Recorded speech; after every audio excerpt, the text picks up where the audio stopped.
இப்போ பழனிசாமி கூட யாருங்க இருக்கிறா? அமலாக்கத்துறை வரக்கூடாதுன்னு பயந்துட்டு இருக்கவங்க தானே பழனிசாமி கூட சொல்லிட்டு இருக்காங்க. இதுலேருந்து தப்பிக்க தான் முதல்வர் டெல்லி கிளம்புறாரா? டாஸ்மாக் முறைகேடு இந்த இருக்கலாம்.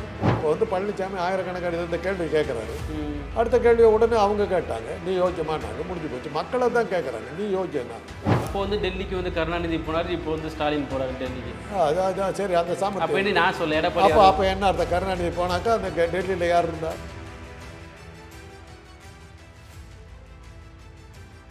உதயநிதி ஸ்டாலின் அவர்களோட கூட இருக்கிற ஆகாஷ் அவர் வந்து திடீர்னு எப்படி கோடீஸ்வரன் ஆனார், திடீர்னு பெரிய பெரிய நடிகர்களை வச்சு எப்படி படம் எடுக்க ஆரம்பித்தார், சிம்பு, தனுஷ், சிவகார்த்திகேயன் வச்சு எப்படி 600 கோடிக்கு மேலே படம் எடுக்கிறாரு. இது திமுக ஃபேமிலியில் வந்த ஒரு பணமாக, கருப்பு பணத்தை உள்ள சினிமாவில் போடுறாங்கன்னு ஒரு குற்றச்சாட்டு வருது. இது நீங்கள் எப்படி இதை பார்க்குறீங்க? ஒரு 5-6 வருஷத்துக்கு முன்னாடி மோடி ஒரு ஸ்டேட்மெண்ட் கொடுத்தாரு, கருப்பு பணம் ஒழிக்கப்பட்டு விட்டது. அப்போ அது என்னது? அந்த என்ன கருப்பு பணம்? அது இந்தியாவில் கருப்பு பணமே இல்லைன்னு ஒரு ஸ்டேட்மெண்ட் கொடுத்தாங்க. ஆமாம், பழைய நோட்டில். அது என்னாச்சு? அந்த இப்போ இவ்வளோ கருப்பு பணம் வந்துக்கிட்டே இருக்குது, டெய்லி சொல்லிக்கிட்டு இருக்கிறீங்க. அப்போ இதெல்லாம் யார் பணம்? இல்லை, உங்கள் ஆட்சிக்கு வந்ததுக்கப்புறம் திடீர்னு சில நார்மலான பார்க்கலாம். பாஜக ஆட்சி தாங்க நடக்குது. அவங்க தானே கருப்பு பணத்தை தமிழகத்தில் வந்து பாஜக தானே கருப்பு பணத்தை ஒழிக்க வேண்டியவங்க. அவங்க தானே அமலாக்கத்துறை வச்சுருக்காங்க. அமலாக்கத்துறை வச்சுருந்துக்கிட்டு இவ்வளோ கருப்பு பணம் வருதுன்னா என்ன அர்த்தம்? அப்போ அமலாக்கத்துறை அதிகாரிகள் சரியில்லைன்னு அர்த்தமா? ஓகே. இல்லை, இதில் ரைடு போயிட்டுருக்கு. இல்லை பெரிய பெரிய நடிகர்கள் சிக்குவாருங்களா, இல்லை நடிகைகள் சிக்குவாங்களா? இல்லை எனக்கு வேண்டாதவர்களாம் சிக்குவாங்க.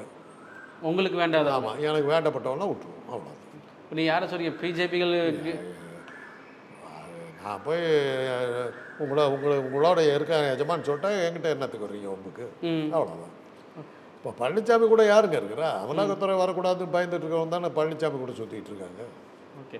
இப்போ உதயநிதி இதுலேயும் சிக்குவாரா? இப்போ ஏற்கனவே டாஸ்மாக் ஊழலையும் உதயநிதி ஸ்டாலின் ஃபேமிலி, இதுலேயும் ஸ்டாலின் ஃபேமிலி. எலெக்ஷன் டைமில் கண்டிப்பாக நடக்கும்னு நாங்கள் ஏற்கனவே சொல்லியாச்சுங்க. தீவிரவாத தாக்குதல் நடக்கணும்னு நடந்துருச்சு, மதவாத தாக்குதல் நடக்கணுன்றது நடந்தாச்சு. எதிர்கட்சி வீட்டில எல்லாம் ரெய்ட் நடக்கணும்னு நடந்துக்கிட்டு இருக்குது. எல்லா இடத்துக்கும் இந்தியா பூரா நடக்குது. ஏன்னா அந்த தீவிரவாத தாக்குதலில் கொஞ்சம் பேக் ஃபயர் ஆகிட்டதுனால தடுமாற வேண்டியதாக போச்சு. அதனால தான் இப்போ மிரட்டுறாங்க. இதுலேருந்து தப்பிக்க தான் முதல்வர் டெல்லி கிளம்புறாரா? டாஸ்மாக் முறைகேடு இந்த இருக்கலாம். ஓகே. எனக்கு என்ன பேர் தெரியுங்களா? ஒரு அமைச்சருடைய தம்பியாக அவர் வீட்லேயே நான் குடியிருந்தப்போ இன்றைக்கி வரையிலும் ஒரு அமைச்சருடைய தம்பியாக இருந்து அவர் வீட்லேயே குடியிருந்து அவர் பதவியில் இருந்த காலம் பூரா குடியிருந்த ஒரு ஆள் இன்றைக்கி வரலும் எந்த ஊழல் குற்றச்சாட்டுலையும் சிக்கலை. மற்ற எல்லா அமைச்சருடைய தம்பிகளும் ஜெயிலுக்கு போட்டான், நான் என்ன தவிர. ஏன்னா அப்போ அந்த ஆஃபீஸர் சொன்னார், நீ ஒரு வெட்டி தண்டம் வெட்டி முண்டான்னு எல்லாத்துக்கும் தெரியும் போயான்னார். ஒரு தடவை கூப்பிட்டு போய் உட்கார வச்சார். அந்த ஆஃபீஸில் சிரிச்சு, யோ அந்த ஆளை அனுப்பி அவன் காசுக்காக அந்த ஆள் அவங்க அண்ணனுக்கு சம்பாதிக்க தெரியும், அவனுக்கு சம்பாதிக்க அனுப்பி அப்படின்ட்டார். அந்த அளவுக்கு எங்கள் பேர் முட்டாளுன்னு பேர் எனக்கு. அவ்வளோதான். அது கிடைக்கிற இடத்துல அல்றது, எல்லா இடத்துலையும் இது பண்ணிவிட்டு எலெக்ஷன் டைமில் வந்து இந்த பேரை கெடுக்கிறது. ஆனால் இந்த மக்களுக்கு இதை பற்றி கவலை இல்லை. இப்போ வந்து பழனிசாமி ஆயிரக்கணக்கான இந்த கேள்வி கேட்குறாரு. அடுத்த கேள்வியை உடனே அவங்க கேட்டாங்க, நீ யோக்கியமானாங்க, முடிஞ்சு போச்சு. மக்களை தான் கேட்குறாங்க, நீ யோக்கியனா? ஆமாம், திமுக திருடுறாங்க சொல்கிறேன், நீ யோக்கியனா? அவ்வளோதான் கேள்வி.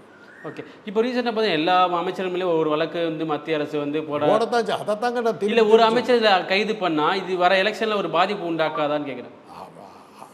அது செந்தில் பாலாஜி ஏங்க ஒரு வருஷம் உயிர் எடுத்தாங்க? அவ்வளோ சக்தி வாய்ந்தவராக இருக்கிறாரு. எவ்வளோ மிரட்டி பார்த்தாங்க, நடக்கலையே.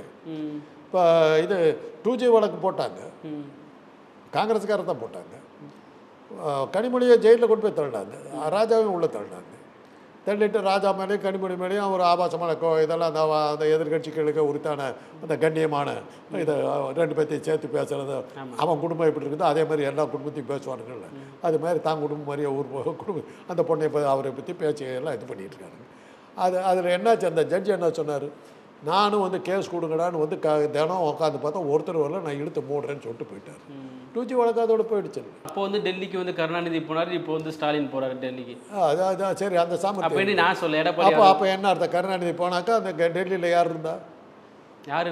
யாருக்கிட்ட போய் பேச சரி பண்ணார்? இப்போ நீங்கள் சொல்கிறது டெல்லியில் போய் அவர் காலில் விழுந்தார், அப்போ அவங்க விட்டுட்டாங்க. உங்க பாயிண்ட்டுக்கு இருங்க, முதல்ல என் பாயிண்ட்டுக்கு வந்தேன். உங்க பாயிண்ட்டுக்கு வந்துட்டேன். கருணாநிதி போய் யாரை பார்த்தாரு? டெல்லி மத்திய அரசை பார்த்து. மத்திய அரசில் யார் இருந்தா ஆட்சியில்? அவங்க பேரை சொல்லுங்க. இங்கே கருணாநிதி பேர் கரெக்டாக வருது, கருணாநிதி அதோடு சேர்த்து சொல்கிறீங்க. அதை தெரிஞ்சுக்க விரும்பலை. ஏன்னா உங்களுடைய இது வந்து இவரை பேரை கெடுக்கணுங்கிறது உங்களுடைய லட்சியம். கருணாநிதி பேரை கெடுக்கணும். ஏன்னா யாருக்கும் நீங்கள் தாங்க போலீஸ் ஆஃபீஸரு, உங்ககிட்ட தான் நான் வந்து லஞ்சம் கொடுக்கணும். அப்போ தான் நான் தப்பிக்க முடியும். நான் லஞ்சம் கொடுக்க போனேங்கிறது காந்தராஜ் போனாங்கிறத சொல்லிட்டீங்க, லஞ்சம் வாங்கின உங்கள் பேரை சொல்லலையே. இல்லை போனாரான்னு கேள்வி தானே வருதுங்க. இதை சொல்கிறது மூலமாக என்ன இருக்குது? என்எஸ்கே சொன்னது தான், அண்ணே அந்த வீட்டில் லைட்டு எரிஞ்சிக்கிட்டே இருக்குது, அந்த மாதிரி கதை தான் இப்போ நீங்கள் சொன்னது. இல்லை அதான் இப்போது திமுக சிக்கல் சந்திக்கும் போது, இப்போ ஆட்சியில் சிக்கல் சந்திக்கும் போது கருணாநிதி போன மாதிரி இப்போ எடப்பாடி முக ஸ்டாலின் கிளம்புறான்னு எடப்பாடி சொல்கிறாங்க. அதான் அந்த மாதிரி சிக்கலில் இருக்கும்போது அவங்ககிட்ட காசு கொடுத்தா அவங்க ஓகே பண்ணிவிடுவாங்கங்கிறத நீங்கள் உங்கள் ஸ்டேட்மெண்ட் மூலமாக சொல்கிறீங்க. ஒன்றிய அரசில் இருக்கவங்களுக்கு நீங்கள் உங்கள் ஸ்டேட்மெண்ட் பிரகாரம் ஒன்றிய அரசில் இருக்கவங்களுக்கு லஞ்சத்தை கொடுத்துட்டாக்கா இந்த குற்றங்கள்லாம் சரியா போயிடும். இல்லை குற்றம் இல்லைன்னு நான் நடக்கவில்லை சொல்ல போகலாம்ல, நாங்கள் நடக்கவில்லை இல்லையா? ஆமாம், லஞ்சம் கொடுக்க போகிறாங்க. இல்லையே, எதுக்காக சொல்லணும்? நான் உங்களுக்கு தான் லஞ்சம் கொடுத்தேன், உங்கள் கட்சிக்கு தான் லஞ்சம் கொடுத்தேன், அவ்வளோதான். ஓகே. இப்போ டெல்லியில் அரவிந்த் கெஜ்ரிவால் கைதான மாதிரி முதல்வர்கள் கைதாக வாய்ப்பு இருக்குது, இது மாதிரி முறைகள் நடக்கிறதுல வாய்ப்பு ஒன்றுமே பண்ண முடியலன்னா என்ன பண்ண முடியும்? திமுக அரசை வந்து திமுக ஆட்சியை கவிழ்க்கணும்னு மத்திய அரசு ஏதாச்சும் முடிவு பண்ணா என்ன தெரியுது? பாஜக அவ்வளோ டெஸ்பரேட்டாக இருக்குதுன்னு தெரியுது. எப்படியாவது ஆட்சியில் உட்காரணும். பல கதைகள் இப்போ புதுசாக வந்து சுப்பிரமணிய சாமி சொன்னது, மோடியினுடைய நேரம் வந்துருச்சு, 75 வயசு ஆகிடுச்சு, அவங்க கட்சி கோட்பாடுகள் பிரகாரம் இந்த வருஷத்தோட ஒரு வெளியே போயாகணும். அதுக்காகத்தான் அவர் டெஸ்பரேட்டாக பல விஷயங்களை செய்கிறார். இன்றைக்கி வந்து நாடு வந்து எதிரிகளால் தாக்கப்படுகிற ஆபத்தை வந்துருச்சுன்னு சொல்லிட்டு அதுக்காக என்னென்னமோ சொல்லிட்டு வர்றார். அமிர்தசரஸ் கோயில் மேலெல்லாம் கூட்டு போட்டாங்க, வெடிச்சு போச்சு, மெட்ராஸில் கன்னிமரா ஹோட்டல் மேலே போட்டாங்க, இது என்னென்னமோ சொல்கிறாங்க. அதுக்கு சில படங்களெல்லாம் வேறு காட்டுறாங்க. எதுக்காக அதை சொல்கிறாரு? நாடு ஆபத்தான சூழ்நிலையில் இருக்கும்போது எலெக்ஷன் நடத்தினா நல்லதாக இருக்காது, நாடு ஒற்றுமையாக இருக்கிற நேரத்தில் இந்த கட்சி மாச்சரியங்களால் பிளவுபடக்கூடாது, அதனால் நான் இந்த எலெக்ஷனை போஸ்ட்போன் பண்ணுகிறேன், அதுவரையில் நானே இருக்கிறேன்றதுக்கு தான் இவ்வளவு செய்கிறதா ஒரு தகவல். இல்லை அவர் பழைய ஒரே நாடு ஒரே தேர்தல் அந்த மாதிரி கொண்டு வருவா, அது நீங்கள் சமாளிப்பீங்க. இப்படி சொல்கிறீங்க, எங்கள் பார்வையில் இப்படி வருது. தன்னுடைய பதவி போயிடக்கூடாதுங்கிறதுக்கு அதே அந்த டைமில் எலெக்ஷன் இந்திரா காந்தி அது தானே பண்ணாங்க. அந்த அம்மாவுடைய எலெக்ஷன் செல்லாதுன்னு சொன்னாங்க, உடனே எமர்ஜென்சி கொண்டு வந்துச்சு, தான் பதவியில் நீடிக்கணுங்க, ஒரு வருஷம் தள்ளி போட்டுச்சு. அதே மாதிரி இந்த தடவை எலெக்ஷன் தள்ளி போடுவாங்கங்கிறாங்க. நாடு இன்றைக்கி இருக்குது. அதனால தான் அனைத்து கட்சி குழுக்களையெல்லாம் கூட்டு போய் இது பண்ணுறாங்க. அவன் பாகிஸ்தான் சும்மா தான் உட்காந்துருக்குறான், அவன் என்ன பண்ணான்னு கூட தெரியல. ஸோ திருப்பி நீங்கள் சொல்கிறதெல்லாம் பார்த்தாக்கா அவன் ஏதாவது பெருசாக பயங்கரமாக அடிச்சுவிட்டான் போட்டு நமக்கு தான் தெரியலங்கிற மாதிரி இருக்குது. ஓகே.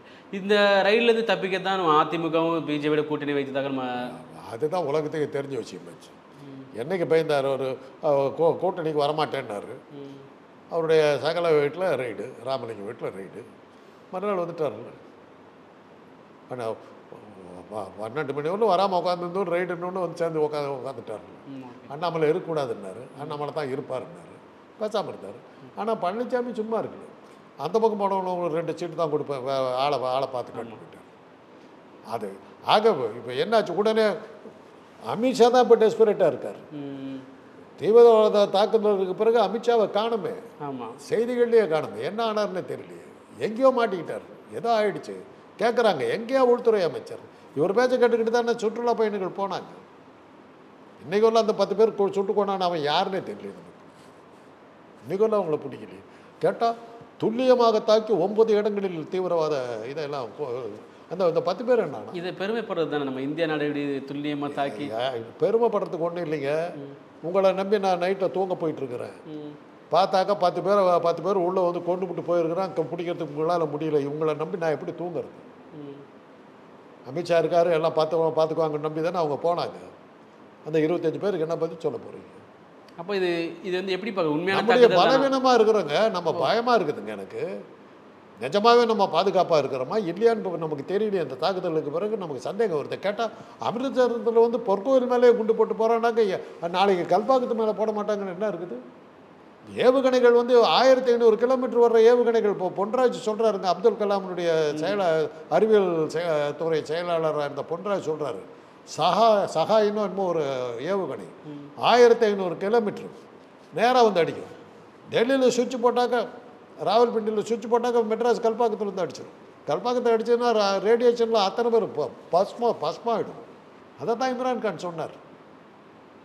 அது இன்னும் என்கிட்ட இருக்குது ஓகே. அவருடைய இது. 2 கண்ட்ரியும் அணு ஆயுதங்களை வச்சுக்கிட்டு இருக்கோம். நீ கராச்சியில் போடு, நீ தப்பிச்சுக்குவான்னார். கராச்சியிலேருந்து 50வது மைல் டெல்லி, ஆமாம். கதிர்வீச்சில் நீ தான் சேர்ந்து சாவ, போடு பாரு அப்படின்னார். அதனால தான் இம்ரான்கான் வந்து பிரைம் மினிஸ்டராக இருக்கிறவங்களும் மோடி பாகிஸ்தான் படையிறது வாயை திறக்கலை, வாயை மூடிட்டு இருந்தார். க்ளீனாக சொல்லிட்டு அப்படி பேசி தீர்த்துக்கலாம்னு சொல்லிட்டு இருக்கிறேன். எலெக்ஷன் வரும்போதெல்லாம் இதே வேலையை வச்சுட்டு இப்படியே சொன்னார். அப்போ யூரிங்கிற ஊரில் வந்து காஷ்மீரில் வந்து இதே சீன் அப்படியே உடனே மோடி பிரச்சாரத்தை பாகிஸ்தான் மொழி தாக்குகிறது. அப்புறம் இம்ரான்கானை கேட்குறாங்க, அங்கே எலெக்ஷன் வரும்போதெல்லாம் மோடி தலைமையில் இருக்கிற பிஜேபி பாகிஸ்தான் அட்டாக் வருது, நாங்களும் அணுகுண்டு வச்சுருக்கோம், அவங்களும் அணுகுண்டு வச்சா நடந்தால் என்ன ஆகும்னு தெரியும், it will be a suicide அப்படிங்கிறார். We are ready for talks. ஆனால் அவர் எலெக்ஷன் முடியறோ அதை பேச மாட்டார். அப்படி அப்புறம் தான் ஆடி போயிட்டார். அதுக்கப்புறம் தான் இம்ரான்கான் பிரைம் மினிஸ்டராக இருந்த வரையிலும் பாகிஸ்தான் பற்றிய பேச்சே இல்லை.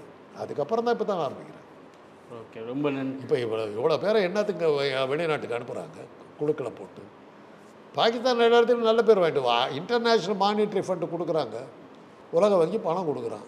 அது எப்படி கொடுப்பாங்க தெரியுங்களா? அதில் உறுப்பினராக இருக்கிற அத்தனை நாடுகள் வந்து அந்த கண்ட்ரிக்கு அந்த நாட்டுக்கு கொடுக்கலான்னு சொன்னால் தான். 10 பேர் நம்ம உறுப்பினராக இருக்கணும்னு வச்சுங்க, உங்களுக்கு லோன் வேணும், நாங்கள் 9 பேர் சேர்ந்து சொல்லணும், அப்போ தான் அவங்க கொடுப்பாங்க, இல்லாட்டி கொடுக்க மாட்டாங்க. யுத்தம் நடக்கிற நேரத்தில் பாகிஸ்தானுக்கு காசு கொடுத்து 9 நாள் அந்த உறுப்பினர் நாடுகள் அத்தனை இந்தியா ஒன்று தான் எடுத்துருக்கு. அப்படின்னா அத்தனை பேர் பாகிஸ்தானோட இருக்காங்க. துருக்கி இருக்காங்க, துருக்கி கிட்ட சண்டைக்கு போயிட்டேன். சைனாவும் தானே இருக்குது, சைனா கிட்ட என்ன பண்ண நீ ஏன் போக மாட்டேங்கிற? இதெல்லாம் பல கேள்விகள் இருக்குது. அதனால தான் இப்போ வந்து வேறு வழியில் இப்போ அமலாக்கத்துறைக்கு ஆரம்பிச்சிட்டாங்க டாஸ்மாக்.